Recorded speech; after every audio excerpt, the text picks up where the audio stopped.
Good morning, students. Today we'll study about enlargement of maps and what is the need of enlargement of maps. We'll study by taking a question. हम एक प्रश्न लेते हैं जिसमें कि उदाहरण के लिए जैसे कि प्रदर्शक भिन्न 1/2 लाख पर बने मूल मानचित्र को 1/1.25 लाख पर बना दिया जाए, उस मानचित्र को विवर्धित मानचित्र कहते हैं। ऐसा क्यों होता है? ऐसा इसलिए होता है क्योंकि जब आप इसमें देखते हैं कि ये जो है 1/2 लाख है, तो यानी कि 2 लाख सेंटीमीटर की दूरी, जो कि एक बहुत बड़ी दूरी है, यानी कि 2 किलोमीटर की दूरी, वो किससे प्रदर्शित हो रही है? 1 सेंटीमीटर से। और यहाँ पर 1 किलोमीटर और 250 मीटर, ये किससे प्रदर्शित हो रही है? 1 सेंटीमीटर से। अर्थात ये दूरी क्या हो गई?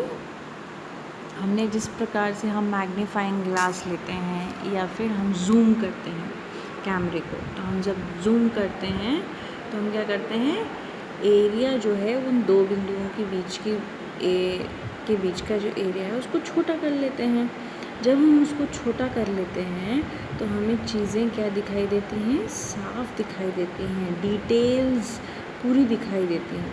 तो वही यहाँ पर भी हो रहा है। उससे क्या हो रहा है? हम मानचित्र को क्या कर रहे हैं? विवर्धित कर रहे हैं।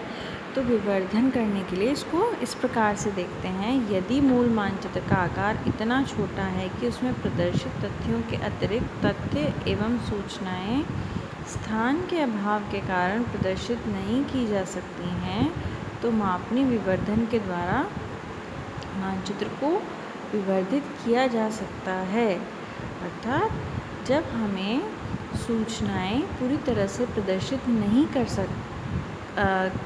कर रहे हैं हम मूल मानचित्र में, और हमें उसको मैग्नीफाइंग ग्लास यानी कि उसको बड़ा करके देखना है, तो हम क्या करते हैं? उसको विवर्धित करते हैं। तो इस विवर्धन को समझने के लिए हम एक क्वेश्चन लेते हैं। अब एक क्वेश्चन क्या बोल रहा है?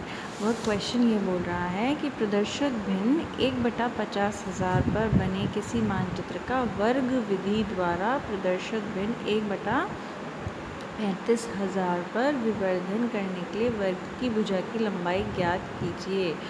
तो अब हम क्या करते हैं, इसमें स्क्वायर मेथड से प्रॉब्लम को सॉल्व करते हैं, यानी कि मानचित्र को विवर्धित करते हैं। उसको किस प्रकार से विवर्धित करते हैं? पहले हम इस प्रदर्शक भिन्न को देख लेते हैं। देखिए यहाँ पर क्या है, दो बिंदुओं के बीच की दूरी क्या है?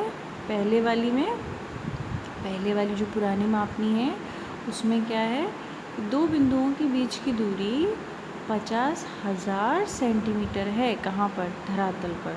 ये 50,000 सेंटीमीटर कहाँ पर है? धरातल पर। और जो कि मानचित्र पर क्या है? 1 सेंटीमीटर। तो 1 सेंटीमीटर की दूरी, ये छोटी सी दूरी किसको प्रदर्शित कर रही है? 50,000 सेंटीमीटर की दूरी कहाँ पर? धरातल पर। अब क्या करते हैं, नई मापनी में दो बिंदुओं के बीच की दूरी क्या है? 35,000, यानी कि हमने इसको छोटा कर दिया। जो पहले 50,000 था वो 35,000 हो गया।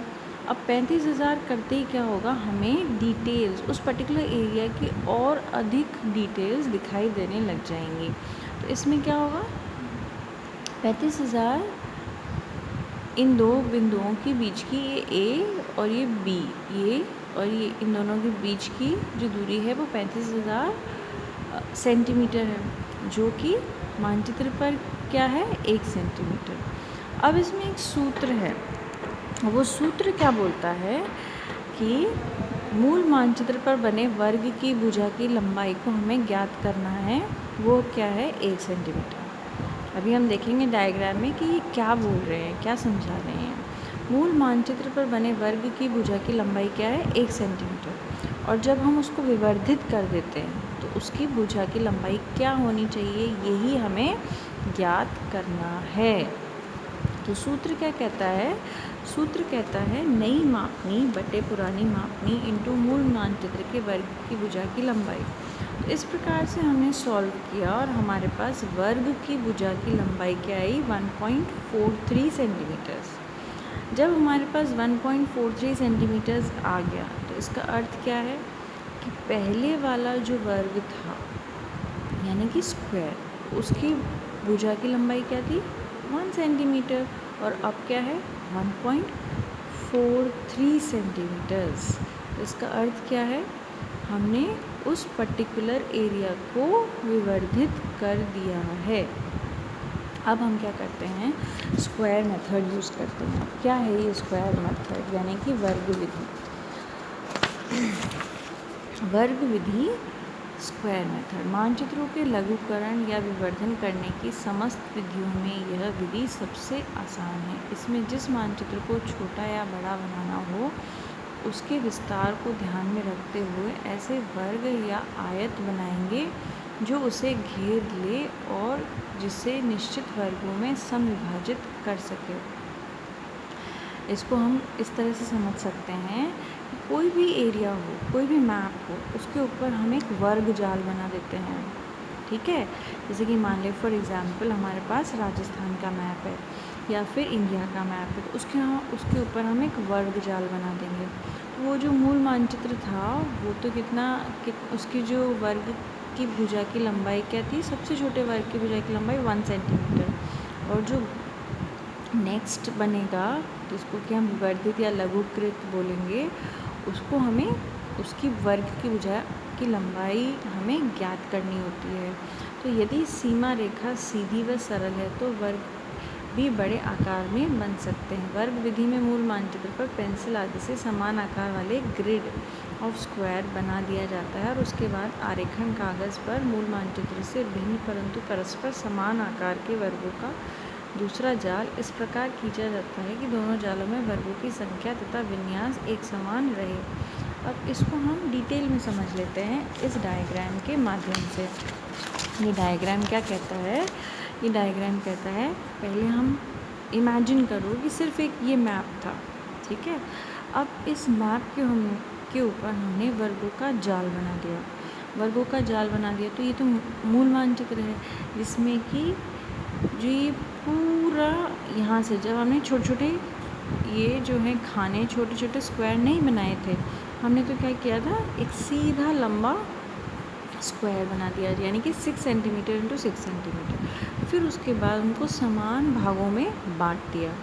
समान भागों में बांटा यानी कि 1 2 3 4 5 6 स्क्वायर्स यहाँ हैं और 6 स्क्वायर्स यहाँ हैं, तो 6 इंटू 6 कितने हुए, इसका एरिया आ जाएगा। तो इसका अर्थ ये है कि इधर भी समान नंबर ऑफ़ स्क्वायर्स होने चाहिए, इधर भी समान नंबर ऑफ़ स्क्वायर्स होने चाहिए, जिससे कि ये एक पूर्णतः वर्ग बने। अब उसके बाद हमारे पास जब हमने सूत्र लगाया तो हमारे पास क्या आया, ये छोटे से वर्ग की भुजा की लंबाई हमारे पास क्या है, 1.43 सेंटीमीटर। तो हमें क्या करना है, अब पहले तो क्या था कि हमने मैप के ऊपर, मानचित्र के ऊपर वर्ग जाल बनाया था। अब हमें क्या करना है कि हमें पहले वर्ग जाल बनाना है और प्रत्येक वर्ग जाल में जो सबसे छोटा स्क्वायर है उसकी भुजा की लंबाई 1.43 सेंटीमीटर है। जब इसको हम जोड़ते हैं इंटू 6 करते हैं, क्योंकि 6 खाने बनाने हैं, हमें 6 स्क्वायर्स बनाने हैं, तो हम क्या करेंगे 1.43 इंटू 6 करते हैं तो 9 सेंटीमीटर आएगा। तो 9 इंटू 9 करेंगे और इस प्रकार से हम फिर इस मैप को इसमें उतारेंगे। जिस प्रकार से सेकंड नंबर वाले खाने में इस तरह से जा रहा है, थर्ड नंबर वाले खाने में इस तरह से जा रहा है, तो ये क्या है, ये इनलार्ज्ड मैप यानी कि विवर्धित मैप बन गया। ओके, यहाँ तक आपको समझ में आ गया होगा।